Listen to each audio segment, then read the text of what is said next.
आज के इस वीडियो में आपको बताया जाएगा कि किस तरीके से आप फॉल्स मेंटेनेंस देने से बच सकते हैं। किन किन बातों का आप ध्यान रखते हैं जबकि मेंटेनेंस का अमाउंट जिनको ध्यान में रखते हुए आपका कम से कम बांधा जाता है कोर्ट के द्वारा। और ऐसे कौन कौन से पेपर्स हैं जिनको अगर आप लगाते हैं तो उससे या तो पत्नी को दिया जाने वाला मेंटेनेंस नहीं बनता है, या अगर बनता भी है तो वो बहुत ही कम अमाउंट होता है जो कि नाम मात्र का होता है। इन सारी बातों को जानने के लिए आज के इस वीडियो को पूरा देखिएगा, कहीं भी स्किप मत करिएगा, क्योंकि हो सकता है कि आपने जिस पॉइंट को स्किप किया है वही आपके केस में इंपॉर्टेंट हो। तो इसलिए बिना स्किप किए हुए पूरे वीडियो को जरूर देखिएगा। चैनल पर नए होंगे जो चैनल को सब्सक्राइब कर लीजिए, बेल आइकन को प्रेस कर लीजिए, क्योंकि इस चैनल पर आपको आपकी जो भी क्वेरीज होती हैं उनसे रिलेटेड ही वीडियोस मिलते हैं। हमारे यहाँ अगर हम मेंटेनेंस की बात करें तो हम देखते हैं कि कई जगह पर मेंटेनेंस कैसे वाइफ पाने की हकदार होगी ये बताया गया है। जैसे कि डीबी एक्ट में इसकी बात की गई है, डावरी में बात की गई है और 125 में बात की गई है कि वाइफ किस तरीके से मेंटेनेंस पाने की हकदार है। लेकिन अगर हम देखें कि कहाँ पर ये बताया गया है कि वाइफ कब मेंटेनेंस की हकदार नहीं होगी, तो इसके लिए केवल एक ही ऐसी धारा है, केवल एक ही ऐसा सेक्शन है जो कि बात करता है, वो है 125(4). इसमें यह बताया गया है कि वाइफ कब मेंटेनेंस पाने की हकदार नहीं होगी। तो वो कौन कौन सी ऐसी परिस्थितियां हैं जिनमें कि वाइफ मेंटेनेंस पाने की हकदार नहीं होगी। पहला है, इसमें बताया गया है कि वाइफ अगर एडल्ट्री में रह रही है, अगर जारता में रह रही है, तो ऐसी स्थिति में वो मेंटेनेंस पाने की हकदार नहीं होगी। दूसरा बताया गया है कि अगर वाइफ अपनी मर्जी से जाती है, घर छोड़कर अगर वाइफ अपनी मर्जी से जा रही है, तो ऐसी परिस्थिति में भी वाइफ मेंटेनेंस पाने की हकदार नहीं होगी। लेकिन यहाँ देखिए, यहाँ आपका एक पॉइंट क्लियर करना जरूरी है कि वाइफ अपनी मर्जी से जा रही है, लेकिन उसके पास कोई भी ऐसा प्रूफ नहीं होना चाहिए, उसके पास कोई भी ऐसी बात नहीं होनी चाहिए जिससे ये साबित हो कि वो आपकी या आपके घर वालों के प्रताड़ना की वजह से घर छोड़ने को मजबूर हो गई थी। यहाँ अपनी मर्जी से घर छोड़ने का मतलब है कि कहीं से कोई भी प्रॉब्लम नहीं थी, कहीं से कोई भी समस्या नहीं थी, उसके बाद भी पत्नी घर छोड़ करके चली जा रही है। इसके बाद जो तीसरा है, उसमें यह बताया गया है कि अगर हस्बैंड और वाइफ दोनों अपनी मर्जी से अगर अलग होते हैं, मतलब वाइफ भी चाहती है अलग होना और हस्बैंड भी चाहता है अलग होना, और दोनों अपनी मर्जी से अगर अलग हो रहे हैं, तो ऐसे कंडीशन में भी वाइफ मेंटेनेंस पाने की हकदार नहीं होगी। यहां भी एक पॉइंट आपका क्लियर कर दें कि कभी कभी जब मीडिएशन होता है, जब कॉम्प्रोमाइज कराया जाता है, तो उस समय इस बात पर सहमति बनती है कि दोनों अलग होना चाहते हैं। और ये जो अलग होना चाहते हैं, तो वाइफ ने उस समय केस किया हुआ होता है, तो आप इसलिए जब कॉम्प्रोमाइज करने जाते हैं तो वाइफ की ये डिमांड होती है कि इतना अमाउंट अगर आप दे देते हैं तो सारी बातें, जब कॉम्प्रोमाइज हो जाता है बाकी भी सारी बातों पर, तो ऐसे में हस्बैंड और वाइफ दोनों बाद में अलग अलग हो जाते हैं। तो ये 3 परिस्थितियां ऐसी हैं जिसमें कि वाइफ मेंटेनेंस पाने की हकदार नहीं होती है। अब हम बात करें कि अगर मेंटेनेंस का केस किया गया है वाइफ के द्वारा, तो आप किस तरीके से अपनी जो आपकी जो संपत्ति है आप उसे कम करके दिखा सकते हैं, जिससे कि जो मेंटेनेंस का अमाउंट जो बांधा जाना है वो कम से कम बांधा जाए कोर्ट के द्वारा। तो इसमें आपको सबसे पहले क्या करना होता है कि आपके अगर बैंक अकाउंट में ज़्यादा ही अगर डिपॉजिट है, तो आप उसे पहले ट्रांसफ़र कर दें, किसी और के बैंक अकाउंट में आप ट्रांसफ़र कर दें पहले ही। जब आपको ये लगता है, ऐसी परिस्थिति जब उत्पन्न होने वाली होती है, आपको लगता है कि आपकी वाइफ आपके ऊपर केस करने वाली है, तो आप ये भी समझ जाइए कि अगर वाइफ केस करने वाली है तो वो मेंटेनेंस का केस भी जरूर करेगी। तो ऐसे में आपको जब इस बात की कहीं से भी थोड़ी सी भी अगर आपको भनक लगती है, अगर आपको ऐसा लगता है, तो आप पहले ही अपने बैंक अकाउंट से पैसे निकाल करके आप डिपॉजिट कहीं और आप कर दीजिए।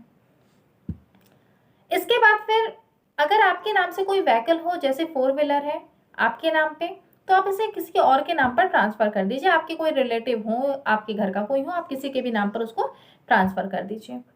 अगर कोई आपके नाम से LIC है, कोई पॉलिसी है, तो कोशिश करिए कि उसका प्रीमियम जो आपको पेड करवाना है, जो भरवाना है, वो आप अपने रिश्तेदारों के नाम से भरवाइए, खुद से आप उसका प्रीमियम मत भरिए। तो आप इसे अगर उससे अगर शो किया जाता है कि इनके नाम से इतनी एलआईसी इन्होंने ले रखी है, तो आप ये चीज़ दिखा सकते हैं कि हमने एलआईसी तो ले ली थी, लेकिन इसका प्रीमियम भुगतान करने की स्थिति में हम खुद नहीं हैं। तो इस वजह से जो प्रीमियम का जो पेमेंट है वो किसके द्वारा किया जा रहा है, तो आपके रिश्तेदारों के द्वारा किया जा रहा है। तो यहाँ पर आपके ये पॉइंट आपके फेवर में जाता है जब मेंटेनेंस का अमाउंट जब फिक्स किया जाता है। इसके बाद फिर आप कोशिश करिए कि ज़्यादा से ज़्यादा लोगों को आप डिपेंडेंट दिखाइए अपने ऊपर। जैसे आपके माँ बाप हैं, भाई बहन है जो इसकी अभी मैरिज नहीं हुई है, भाई है पढ़ाई कर रहा है, और भी घर में कोई सदस्य ऐसा है जो कि आपके घर पे है, तो आप उन लोगों को अपने पे डिपेंडेंट दिखाइए, मतलब कि उनके भरण पोषण की जिम्मेदारी भी आपकी है। तो आपके जो भी आपकी सैलरी, आपकी जो भी इनकम है, उसका कुछ परसेंटेज इनके भरण पोषण पे, इनके भी मेंटेनेंस पर जाता है। तो आपको इन चीज़ों को वहाँ पर दिखाना होगा कि आप पे बहुत सारे लोग ऐसे हैं जो कि डिपेंडेंट हैं। अब देखिए, अगर हम माँ बाप की बात करें तो माँ बाप की सेवा करना, उनके लिए खर्च करना और उनकी सारी सुख सुविधाओं का ध्यान रखना, इसकी भी जिम्मेदारी बच्चों की ही होती है। तो यहाँ पर जो डिपेंडेंट होते हैं वो माँ बाप होते हैं। तो आप अगर ये बात दिखा रहे हैं, पहले तो झूठ दिखाने से अच्छा है कि आप उनके लिए आप सच में आप काम करिए, और इसके बाद फिर आप दिखाइए। जैसे कि अगर माता पिता हैं, उनको कोई बीमारी है, उनकी दवा वगैरह चल रही है, तो आप उसकी भी पूरी मेडिसिन के और उनके डॉक्टर्स के पर्चे वगैरह भी आप उसमें लगवा सकते हैं कि इतने इतने इनमें खर्चे आते हैं, तो इनकी जो ट्रीटमेंट चल रही है या इनका जो इलाज चल रहा है, तो उसमें इतने सारे खर्चे आते हैं, जिसकी जिम्मेदारी भी आपके ऊपर है। तो जब कोर्ट ऐसे में जब मेंटेनेंस बांधती, तो सारी चीज़ों का वो ध्यान रखती है कि आपकी इनकम कितनी है, आपके एक्सपेंस कितने हैं और कहाँ कहाँ एक्सपेंस हो रहे हैं वो जेन्युइन है। तो सारे अपने जेन्युइन जो आपकी चीज़ें हैं आप उनको वहाँ पर शो कर दीजिए। उसके बाद फिर अगर आप गवर्नमेंट एम्प्लॉय नहीं हैं, आप कोई भी सरकारी आप जॉब नहीं करते, सरकारी नौकरी में आप नहीं हैं, आप किसी प्राइवेट जॉब में हैं, और वो भी आपकी जॉब ऐसी है जिसमें कि आपकी जो सैलरी है वो अकाउंट में नहीं आती है, तो ऐसे में आप क्या कर सकते हैं कि आप अपनी पत्नी के ऊपर भी मेंटेनेंस का केस कर सकते हैं। इससे आपके लिए मेंटेनेंस बंधे या ना बंधे, लेकिन आपकी पत्नी के ऊपर प्रेशर जरूर पड़ जाएगा। तो ये एक तरीके से क्रॉस केस होता है। क्रॉस केस के माध्यम से आप अगले पक्ष को परेशान कर सकते हैं। उसका डिसीजन चाहे जो भी आए, लेकिन जिस तरीके से आप परेशान हो रहे हैं उसी तरीके से अगला भी परेशान होता है। आपके ऊपर कोर्ट केस हुआ है और आप तो कचहरी के चक्कर लगा ही रहे हैं, आप कोर्ट के चक्कर लगा ही रहे हैं, तो उसमें अगर आप एक क्रॉस केस और कर देते हैं तो उससे दूसरा पक्ष भी परेशान हो जाता है। तो इसलिए कहा जाता है कि जब भी कोई केस इस तरह का हो रहा है तो आप भी क्रॉस केस उस पर कर दीजिए। इसके बाद फिर अगर प्रॉपर्टी है जो कि प्रॉपर्टी आपके नाम पे है, तो ऐसे में पहले आपकी बात क्लियर कर दें कि पति की प्रॉपर्टी में पत्नी का कोई भी ऐसा अधिकार नहीं होता। जब तक कि पति जीवित है तब तक उसमें पत्नी का कोई अधिकार नहीं होगा, और मरने के बाद भी, पति की डेथ होने के बाद भी अगर पति विल करके गया है तो पत्नी का उस प्रॉपर्टी में कोई अधिकार नहीं होगा। तो उनका उस प्रॉपर्टी में उन्हीं का अधिकार होगा जिनके नाम से विल हुई है। और अगर बिना विल किए हुए पति चला गया है, उसकी डेथ हो गई है, तो ऐसे कंडीशन में पत्नी उसमें अपने हक का दावा कर सकती है। तो अगर आपके नाम से कोई भी प्रॉपर्टी है तो उसमें पत्नी दावा नहीं कर सकती। वो ऐसी स्थिति में कर सकती है दावा जबकि मेंटेनेंस का अमाउंट बंध गया है और आप मेंटेनेंस का भुगतान नहीं करते हैं, और आपके जो भी अमाउंट जो बंधा है आप उसके अगेंस्ट में कोई भी काम नहीं करते, मतलब आपने कोई भी रिवीजन के लिए आपने नहीं डाला, या फिर आप उसके लिए कुछ भी, आप मतलब मेंटेनेंस बंधा है और अब आपने क्या किया कि आप चुपचाप बैठ गए हैं, और चुपचाप बैठने के साथ साथ आप मेंटेनेंस देना भी स्टार्ट नहीं किए। तो ऐसी स्थिति में क्या होगा कि अगर पत्नी फिर से उस पर मेंटेनेंस के पेमेंट के लिए अगर फिर से भुगतान के लिए अगर करती है, तो ऐसी स्थिति में क्या होता है कि कोर्ट पहले आपको नोटिस देती है कि आप इसका भुगतान करिए, और एक समय देती है कि इस समय के अंदर आप भुगतान कर दीजिए, अन्यथा आपकी संपत्ति को कुर्क कर दिया जाएगा। तो ऐसी स्थिति में हो सकता है कि आपके नाम से जो भी प्रॉपर्टी है उसे कोर्ट के द्वारा कुर्क करवा करके मेंटेनेंस का भुगतान करवाया जा सकता है, लेकिन ऐसी स्थितियां बहुत ही कम बनती हैं, बहुत ही निल आप समझ लीजिए कि इस तरीके का काम होता है। तो बहुत ज्यादा आपको ब्रॉड में जाने की, बहुत ज्यादा आपको सोचने की ये जरूरत नहीं कि अगर केस हो गया है, मेंटेनेंस का केस हो गया तो हमें परेशान होना पड़ेगा या कुछ भी ऐसे है। कई केसेस में हम लोगों ने देखा है कि मेंटेनेंस का अमाउंट अगर हम देखें तो 10,000 20,000 रुपये बंध गया है। इसके बाद फिर जब पति ने उसके खिलाफ जब एक्शन लिया, जब उसने रिवीजन के लिए डाला, तो उसके बाद फिर क्या हुआ, जो मेंटेनेंस का अमाउंट है वो 2 से 2,500 रुपये तक में आ जाता है। और फिर ये जो अमाउंट है ये कई सालों तक चलता रहता है। और इस तरह के जो केसेस होते हैं, अगर हम फैमिली केसेस की बात करें, फैमिली मैटर्स की अगर हम बात करें, इश्यूज की अगर हम बात करें, तो हम लोग ये भी देखते हैं कि कई सारे केस ऐसे हैं जो 20-20 30-30 साल से चल रहे हैं। 498 एक ही कितने ऐसे मामले हैं जो कि इतने साल से चल रहे हैं, और जो पति है वो अपनी लाइफ को आसानी से चला रहा है, उसी अपने तरीके से चला रहा है और अपना केस लड़ रहा है। तो ऐसा नहीं है कि अगर इस तरह के केसेस हो रहे हैं तो आपको जेल जाना पड़ रहा है। आपको जेल नहीं जाना पड़ेगा। आपको क्या है, आपको बस केस लड़ना है। कुछ लोगों का केस 20 साल 30 साल भी चलता रहता है और बहुत ज़्यादा खर्च भी नहीं होते हैं। आप जो भी आप वकील करिए, आप इस तरीके के वकील करिए जो कि आपके केस पर ज़्यादा फोकस कर पाए। तो ऐसे में क्या होगा कि जो भी ऑर्डर होगा उसके अगेंस्ट में तुरंत ही वो अपने पेपर्स लगा देंगे। इसलिए अपने वकील से आप पहले सारी बातें भी बता दीजिए।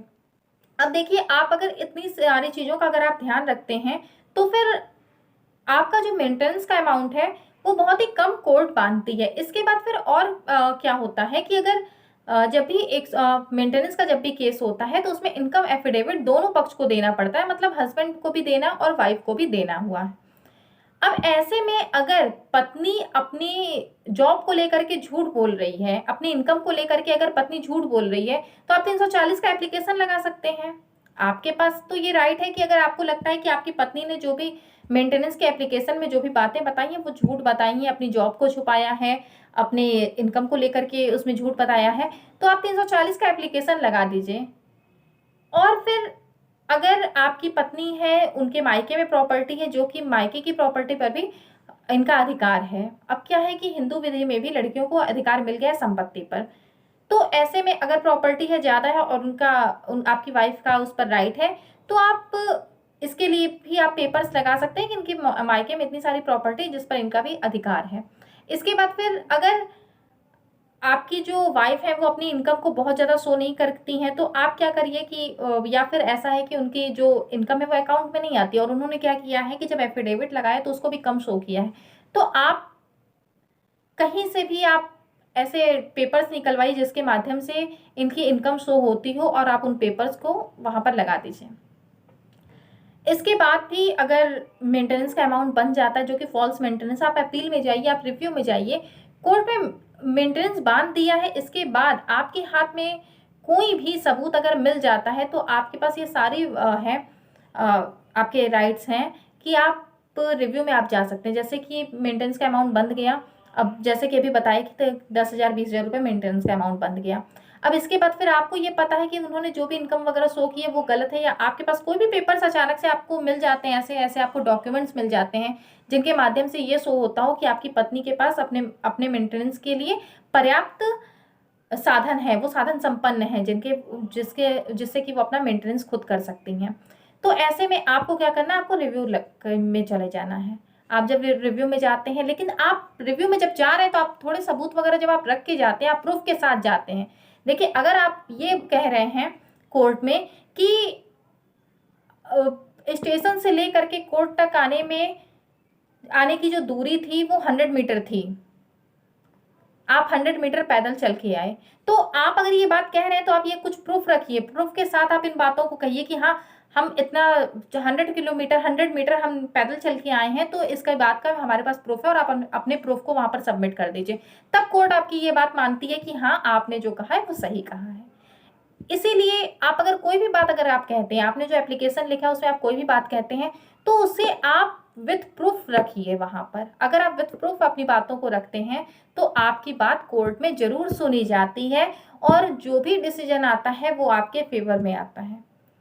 आजकल जो फैमिली कोर्ट है वो पति के लिए बहुत ज़्यादा लिबरल हुई है, इसका आप फ़ायदा उठाइए और आप जब भी कोर्ट में कोई भी बात रखिए तो अपने सबूतों के साथ रखिए। इन सारी बातों का अगर आप ध्यान रखते हुए कोर्ट जाते हैं तो आप फॉल्स मेंटेनेंस देने से बच सकते हैं।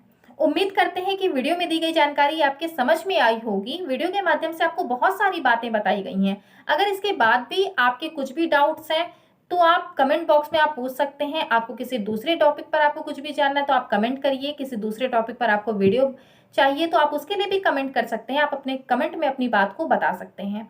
वीडियो को शेयर करिए, लाइक करिए, कमेंट करके जरूर बताइए आपको वीडियो कैसा लगा। और चैनल पर नए होंगे तो सब्सक्राइब करना बिल्कुल मत भूलिएगा। वीडियो को लास्ट तक देखने के लिए बहुत बहुत धन्यवाद।